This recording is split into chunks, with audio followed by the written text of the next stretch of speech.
कोकणातील प्रत्येक अपडेट जाणून घेण्यासाठी आजच माझे कोकणच्या सोशल मीडिया प्लॅटफॉर्मला लाईक, फॉलो आणि सबस्क्राईब करा.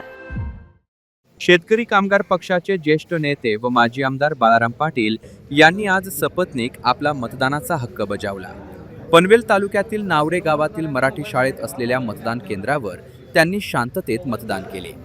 लोकशाही अधिक बळकट करण्यासाठी प्रत्येक नागरिकाने मतदान करणे अत्यंत आवश्यक असल्याचे मत यावेळी बाळाराम पाटील यांनी व्यक्त केले.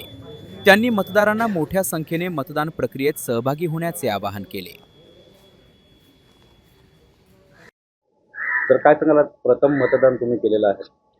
आज या ठिकाणी पनवेल महानगरपालिकेच्या सार्वत्रिक निवडणुकीमध्ये प्रभाग क्रमांक 2 मध्ये मतदानाचा हक्क बजावून मी बाहेर पडतोय.